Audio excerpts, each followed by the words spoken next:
Are all children equal, or are some more equal than others? Let's take a moment to imagine life through the eyes of a child in Gaza. Let's call him Adam. We'll go back 15 years from today to December 9th, 2008, when little Adam was born. Let's dive into his life and see what it's like to grow up in Gaza. Adam's story actually begins with his parents, who are refugees in a camp in Gaza. Like 70% of Gaza's population, by the way. Why? Well, let's rewind to 1948, when Adam's grandparents, along with 750,000 Palestinians, faced ethnic cleansing and mass expulsion from their Palestinian villages at the hands of the settler colony of Israel. It's a legacy that shapes Adam's reality. From day one, Adam's life has been confined, pinned into a concentration camp. Can you imagine living under a complete siege and blockade imposed by occupation forces? They control every single aspect of his life: food, water, medicine, fuel, electricity, and even his movements. Now picture this. If you were Adam, would you feel like a free child or more like a kidnapped hostage? How would you feel? According to the UN, only 5% of Gaza's water is safe to drink, and nearly 70% of its population faces food insecurity. By the time Adam hits 15, he's already been through 6 wars waged on Gaza. By the time Adam hits 15, he's already witnessed 6 wars waged on Gaza by the Israeli occupation forces.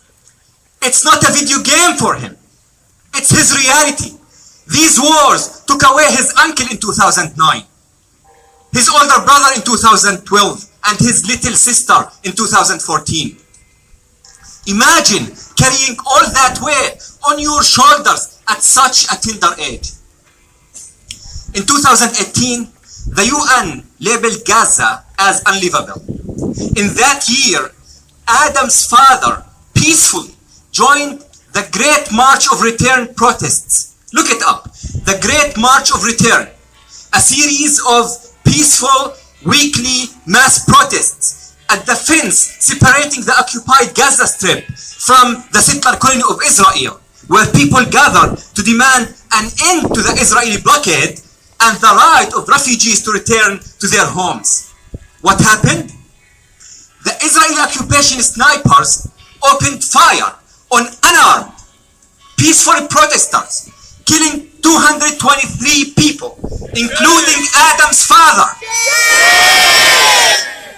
and injuring over 30,000 others in less than a year. Now, who has the right to defend themselves from whom exactly? Let me share another heartbreaking chapter. In 2019, Israel decided to hold Adam's 14-year-old cousin in so-called administrative detention without a charge or trial. 2 years later, Adam's cousin died in jail due to torture and abuse. Israel then played a sick game. They detained and imprisoned his dead body along with hundreds of Palestinian martyrs in morgue refrigerators, refusing to release their bodies as a twisted form of psychological torture and collective punishment against their families. Fast forward to November 7th, 2023, while the Israeli occupation forces were indiscriminately carpet bombing Adam's entire neighborhood. Adam overheard his mom talking to her family, deciding whether to stick together so that if a bomb hits the house, they will all die together, or should they separate so that one of them might live, tell their stories, and take care of their infants who won't have a family anymore.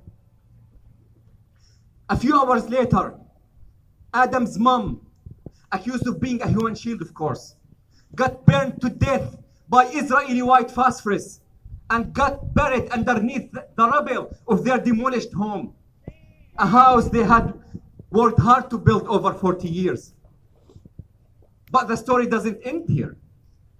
Even as we speak, Adam is facing another round of ethnic cleansing, mass expulsion, and genocide. And Adam is not alone. Over 1 million Adams in Gaza, over 1 million children in Gaza are enduring this living nightmare every single day. And their only crime is being born in Gaza. Now tell me, when these children grow up, do they have the right to defend themselves? When these Adams grow up, do they have the right to resist? Yes! Resist! Palestine still exists! Fight! Resist! Palestine still exists! Fight! Resist! Palestine still exists! Fight! Resist! Palestine still exists! Fight! Resist! Palestine still exists! Fight! Resist! Palestine still exists! To put an end to this vicious circle of violence, we are standing here today to urge Justin Trudeau to demand an immediate and permanent ceasefire in Gaza and an end to the blockade and occupation of Gaza.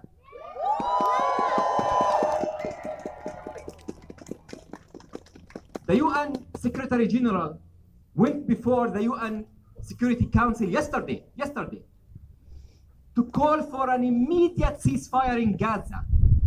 And yet, Justin Trudeau has not had the moral courage to demand a ceasefire. Instead, he has called for a so-called significant humanitarian pause. Mr. Prime Minister, you can pause a TV show or a movie, but you do not pause a genocide. You stop and end the genocide. A humanitarian pause in the face of this genocide actually means allowing Palestinian children to have their last meal and take their last breaths before the Israeli occupation forces continue to massacre them. So, keep protesting until there is a permanent ceasefire.